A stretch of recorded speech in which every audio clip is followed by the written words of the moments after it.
They found this thing and it had no like means of propulsion or guidance. Like there was no exhaust. There was no that had no wings. It merely just A kind of giant Tic shot Tac, around. And literally. you could calculate the speed that it went as fast as Mach 20.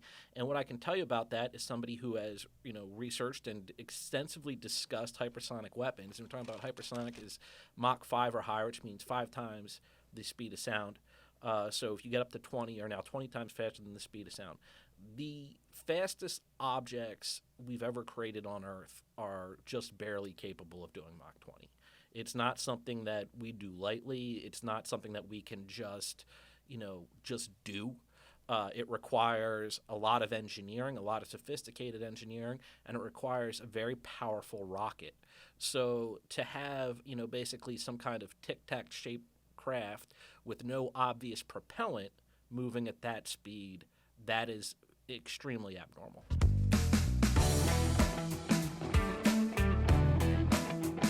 Hey guys, surprise! Bet you didn't expect to see me here today. I'm actually hosting, filling in for our fill-in, correct? There's too many Jasons, so they wanted to switch it up. So I'm here with Jason Simpkins to talk about, drumroll please, I wanted to talk about aliens today. So that's where this conversation is going. So, for one, how are you? How have you been? I'm doing great. Yeah? I'm happy to be here. It's always a delight to hang out with you, Sarah. I've been looking forward to this all day. You and me both. I did not expect to be doing this when I walked into the building, and now here I am just loving my life even more than I already do. So, let's just jump right into it. I want to kind of talk about, there was this hearing with Congress and 3 witnesses slash whistleblowers about 2 weeks ago, talking about UAPs. And I just want to go in from there. First of all, UAPs, for those of you who are not hip to the new alien lingo, we are out with the UFO and we're in with the UAP, which stands for Unidentified Aerial Phenomena, just so everyone's up to date. But what are your thoughts? Do you believe that there's some type of life? Have you seen the videos that they refer to? Like there's a Tic Tac video and If the question is, do I believe in extraterrestrial life, the existence of it, then yeah, I do. Just on the sheer volume of it. So, we know that there are literally trillions of stars out there, and the scientists who are smarter than me will tell you that 25% of them have planets in that livable Goldilocks zone from their host stars, where like Earth is, where it's not too hot, not too cold. You could potentially have liquid water. So, given that, it does seem rather odd if Earth were the only planet in the entire universe to have some kind of life on it, and then how intelligent that life gets. Now, when it comes to aliens visiting the Earth, I'm open to that. Yeah, sure. I'm as much of a believer as anyone else. I will say this: when I was a kid, I saw a UFO, and so I think that very early on in my brain kind of triggered something in me. Whoa. Tell me the story. Yeah. So my dad, I would have been 5 or 6, so this would have been the very late 80s, like 88, 89. And my dad was building a playhouse for us out in the backyard. It was in the summer. It was, getting a little bit later at night. The sun had just set. It was around like 7:30. You remember all this from when you were 6? Absolutely. Yeah, you don't forget. I guess for stuff when like you're this, a child and you see a UFO, you don't I have just a horrible forget memory. that, Crux. I'm like, dang, you remember stuff from when you were 6? I absolutely remember this. It was like I said, it was like a watershed moment in my young life. I was young. I didn't have that much going for me. Consciousness. This was the first time I realized the vastness of our universe, Crooks. Like, this was the first time I considered that there might be life out there, beyond human existence. But in any case, my dad was building us this playhouse, and he came in, and he was like, you guys got to come out and see this. And so we go out, and there was like this big, like, orange kind of cloudy dot in the sky, and it was moving across the sky, and it had this, like, cloudy orange trail behind it. So it looked like nothing you would ever see in nature. It looked ridiculous. It was like, what could that possibly be? And it was just up there.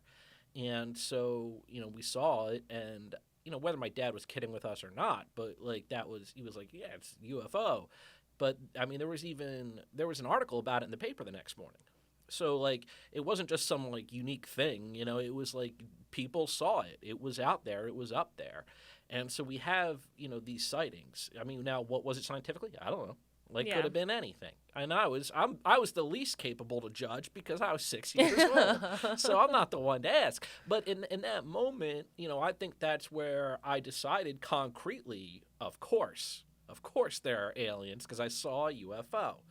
And, I do know that kind of triggered probably an interest. I mean, reflecting on it, I think it's now kind of makes sense that a lot of my job is kind of investigating technology that's being developed by, like, government labs, because that, I think, was my first kind of, like, my gateway into, like, the world of conspiracy, of, like, that there's something that the government's hiding from us, that there's something out there.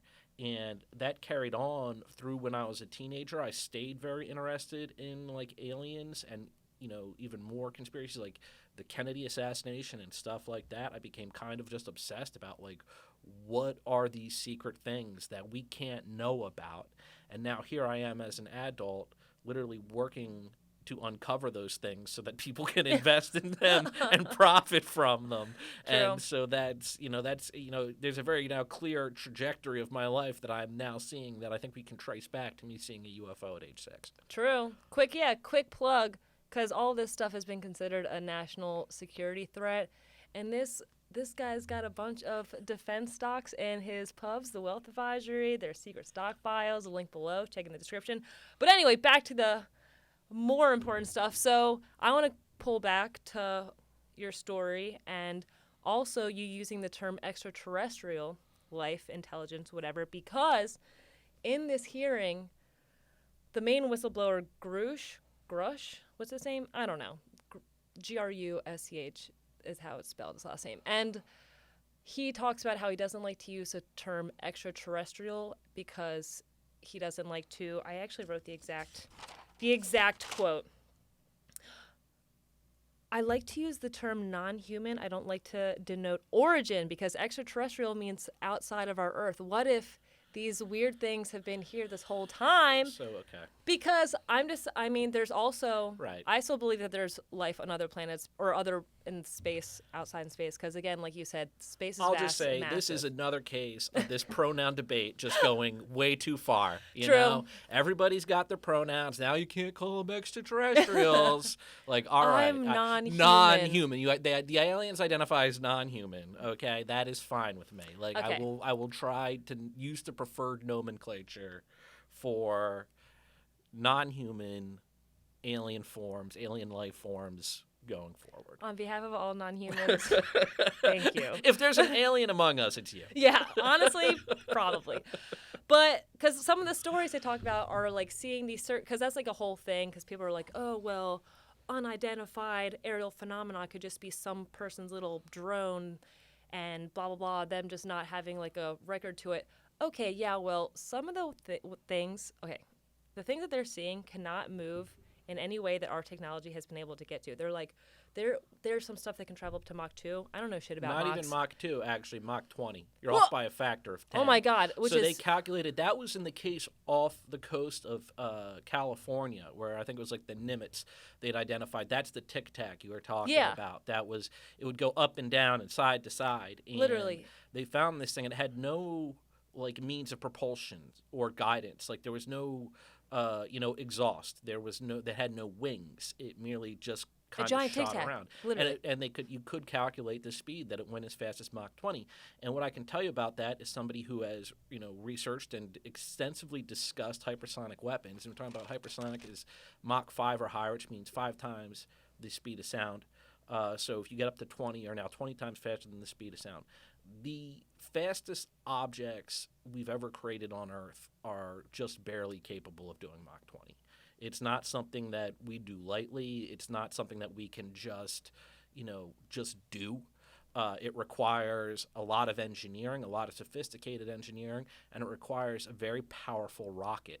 So to have, basically some kind of tic-tac shaped craft with no obvious propellant moving at that speed, that is extremely abnormal.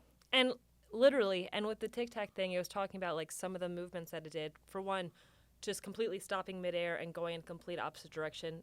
Like there's no plane that can do that. And even turning, it's making 90-degree turns.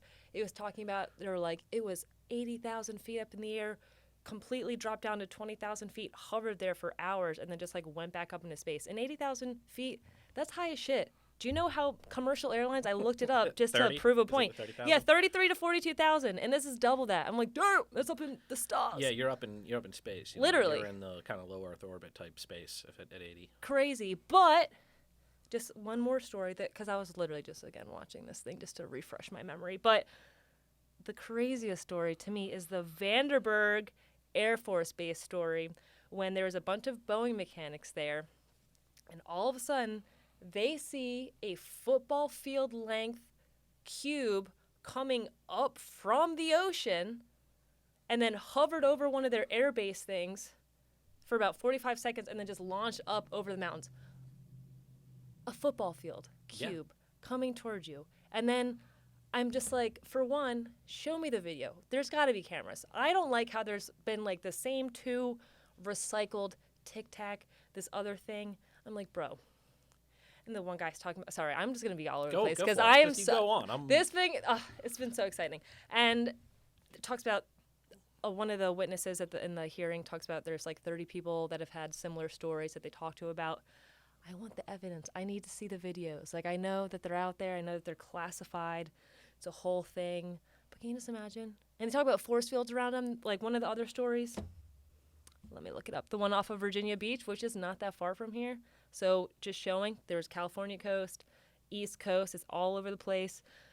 But different story. There was two, you know these terms, 518 Super Hornet. So that's a fast, like... Yeah, Super Hornet. Okay, that's a Super Hornet. It's a fast fighter jet.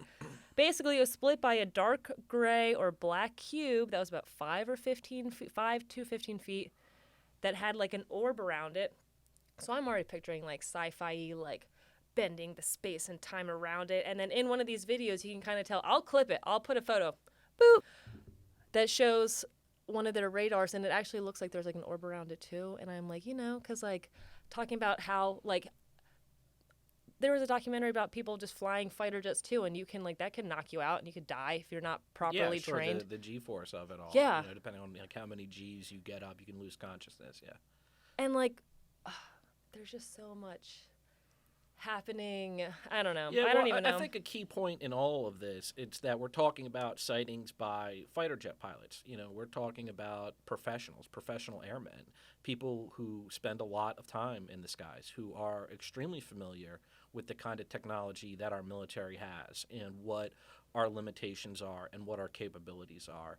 And these are the people that are seeing this. And I think for a long time, obviously in the military, it was either suppressed through outright just, classification, like you're not going to talk about this, or stigmatizing it, basically mocking anybody who comes down and says they saw something that they shouldn't have seen up there. And there was this kind of idea like, well, it's just some lunatic out, night fishing in a lake in, middle America, and he says he got abducted, and what kind of Looney Tune is this? It's just kind of like this crazy everyman. We can't trust these poor folk on the ground, doing all their things. What does this farmer out in Nevada know? It's just a weather balloon, you dummy. It's like this kind of very condescending thing. But now what we've gotten over the past few years from the military is a little bit more of an acknowledgement than they ever made prior, which is that, okay, yes, this stuff exists. There's stuff we cannot explain. There's stuff our pilots are seeing. We've gotten a little bit of, footage of it. I think from them, they kind of pushed it out of concern that this could be something that our rivals have. It was almost kind of like an open call to the scientific community to explain it for them. Because, I think they've clearly reached a point where they don't have an explanation for what they're seeing. And the worst case scenario, outside of maybe an alien invasion, would be that this is some technology possessed by our adversaries. Yeah. And I think for a long time in the United States, that too was rather unthinkable, that, a country that's not the United States could possess a technological edge over us. But again, with kind of recent advances that we've seen in China and, especially Russia, again, having their own hypersonic weapons, the advancements China's made with hypersonic glide vehicles in particular that we have not been able to match yet, I think that's kind of woken the Pentagon up to the fact that, you can't just keep brushing stuff under the rug. At some point, you need to start closing technological gaps. And if you no longer feel you have a technological advantage over your, adversaries, then that's a problem. Yeah. And, I think, again, for a lot of it is we talk about if there is a cover up, what would it be? And, we talk about specifically this whistleblower and what makes his claims, more unique than just being like, okay, well, I saw a UFO in the sky. It's we have a UFO recovery program.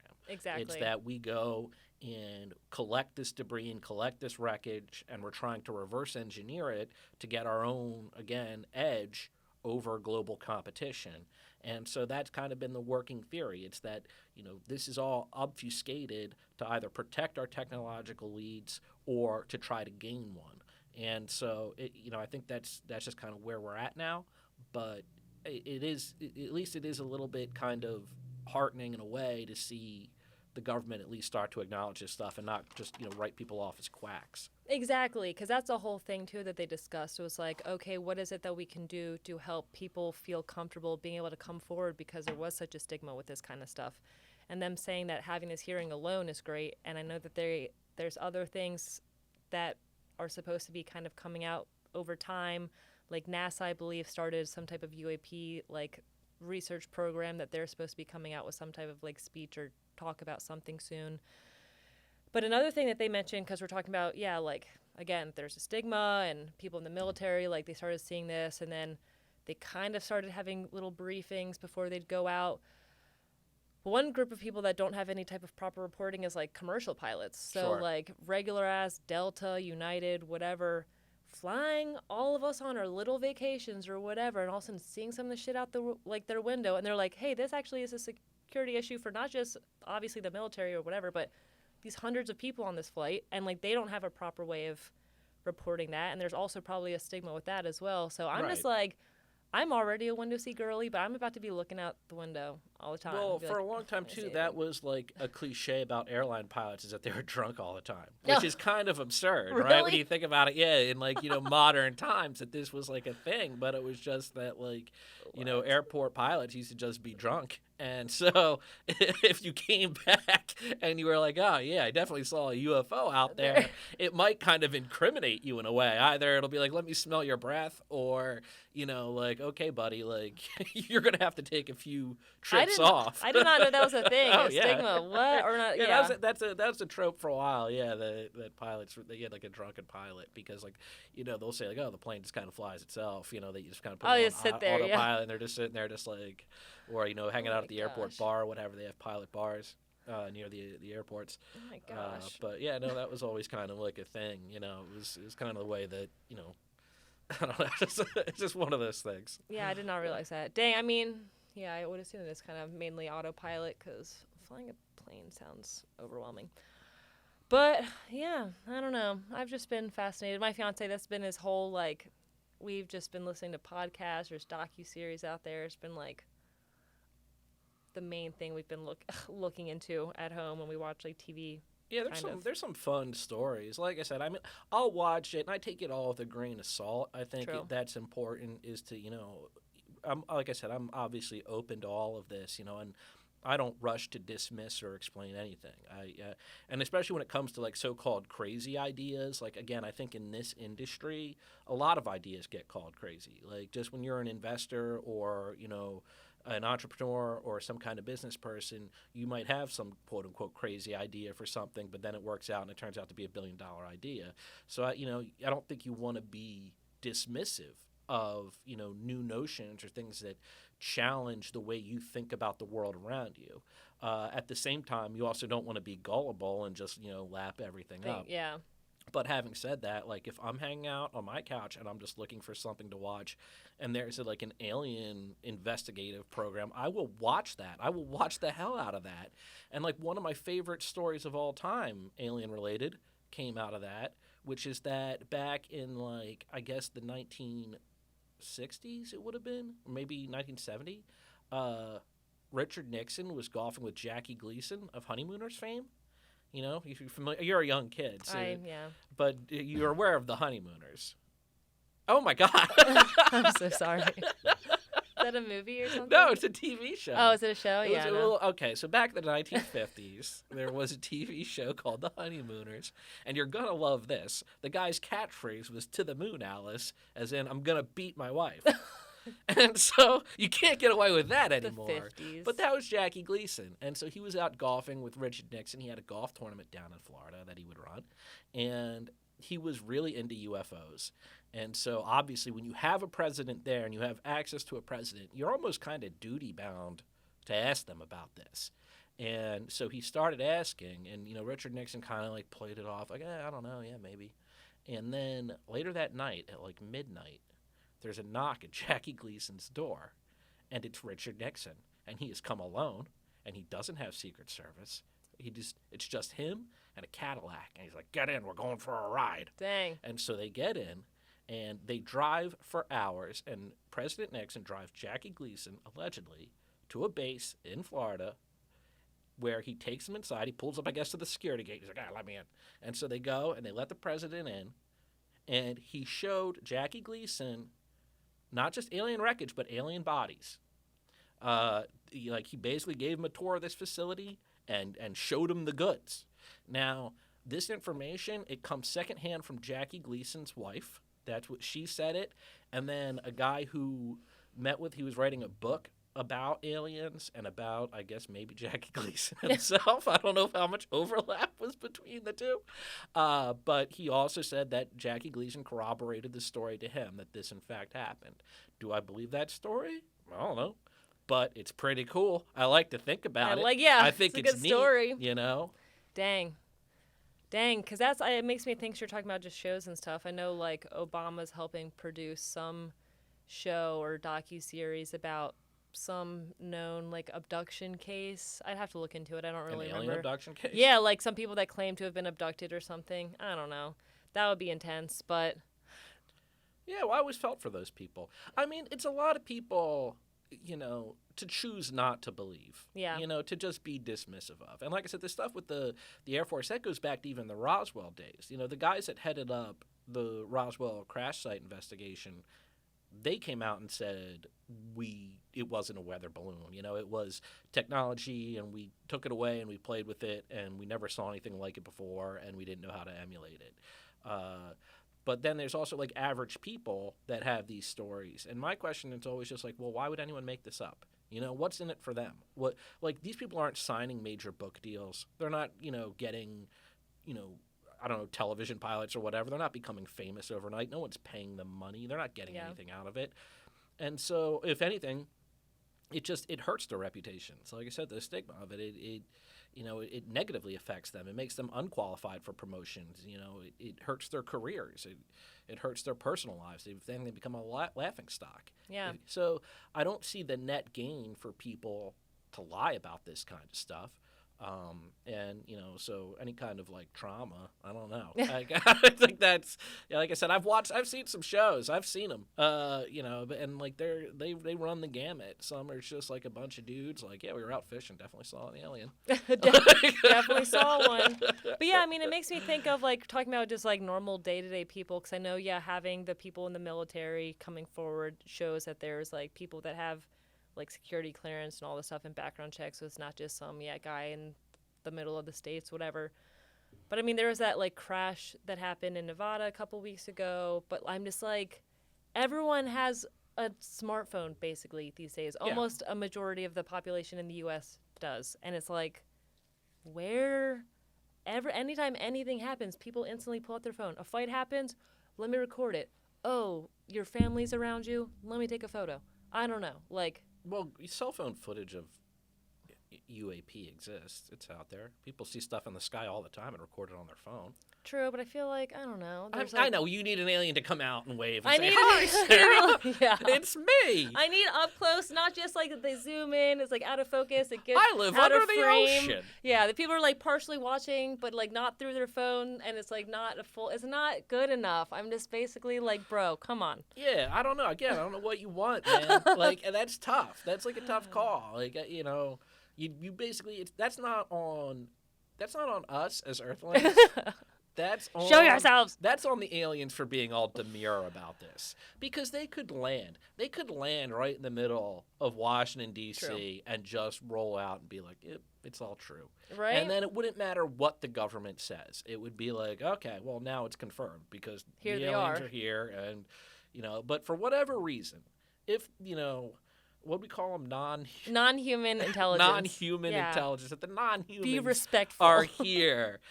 They don't want to be known about. They're hiding in the shadows. They're lurking. They have secret bases under the sea and Honestly, underground. Bermuda Triangle. So they're going in and out. They have all these kinds of weird things, and they're not they're not camera ready. They're True. not. They don't feel like they can be themselves and flourish and come out and say, this is me. This is who I am. And this is where I'm from. True. So I think that's on them. I think they got to get a little bit more confident. I feel like we need to have not as many aggressive men in power as well. Because come I'm not trying to make this political, but I feel like You think they're scared? No. They're scared of the patriarchy. I mean, That's why we haven't gotten the alien disclosure. The aliens won't come out of the shadows because they're afraid. I mean, you talk about people trying to weaponize space and all this stuff. Everything's about nuclear bombs and guns and weapons. And it's like, what if they're just like, bro, y'all have been messing this planet up. We're trying to breathe the oxygen. If Earth implodes, it actually destroys part of the solar system. I'm just hopeful that they're all peaceful. They're like, you guys need to get your life together. Well, I think if they were going to attack, they would have attacked by now. Oh, for sure. But also, I mean, there's something to it in the sense that there is an extraordinarily high number of UAP incidents around nuclear bases. Roswell itself, the Army Air Base there, was where they stationed nuclear bombers. And a lot of the UAP reports that come from the military are coincidentally, and not just the U.S. military, but overseas, happen around nuclear bases, which again has kind of furthered a suspicion in the military that, well, this could be foreign intelligence trying to mess with it. Or they're like, it could hey, be aliens interfering because they're afraid we're going to blow ourselves up, which is an argument that's been made by some of like the UAP, UFO, formerly UFO analysts out there. I've heard them make that assertion. I mean, this was one of the other weird stories like that I saw on one of my shows. But like apparently, if it's all to be believed, President Eisenhower met with them. He met with the aliens, and they formed like a secret pact. And they were like, okay, but you guys got to cool it with the nukes. We can't have this. Because apparently once we started to get the nuclear weapons, that's when the aliens and the alien sightings, the UFO sightings started to spike after around that fact. And again, that could be coincidental. It could be just that around that time we were conducting a lot of atmospheric military tests.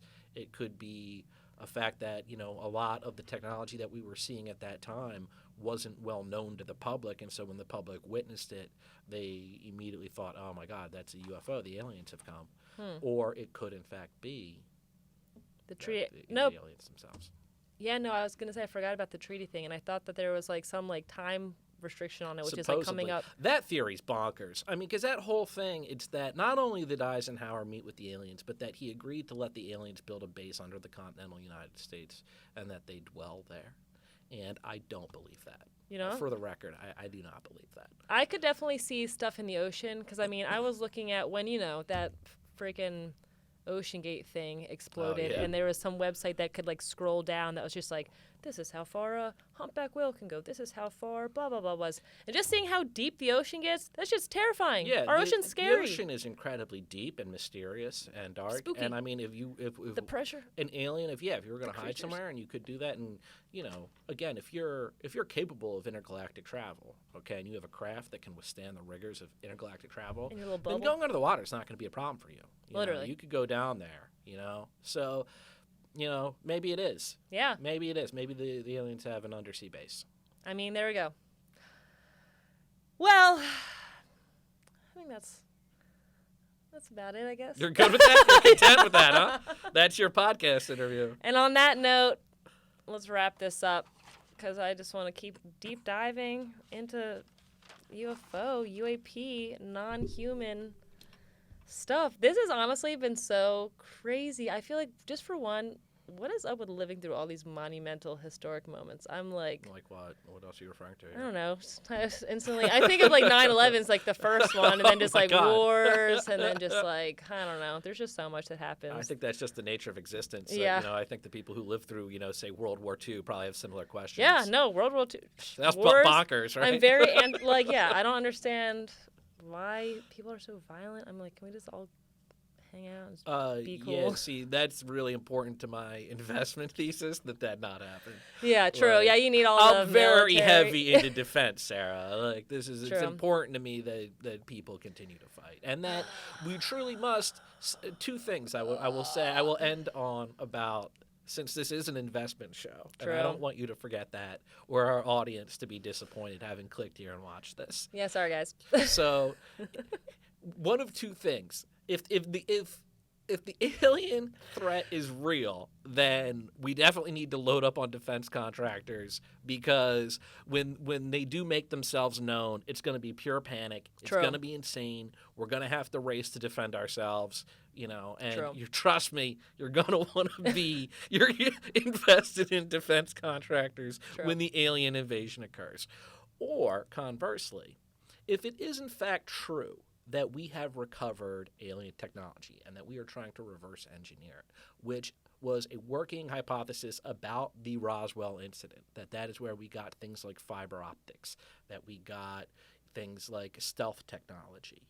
All of that stuff was effectively funneled through military research projects and through military labs, and then funneled into the private sector, where it went on to make huge amounts of money for investors in those stocks that came from that, and those companies that were born from that technology. Those companies that were avant-garde leaders in things like GPS technology, fiber optics, the internet itself.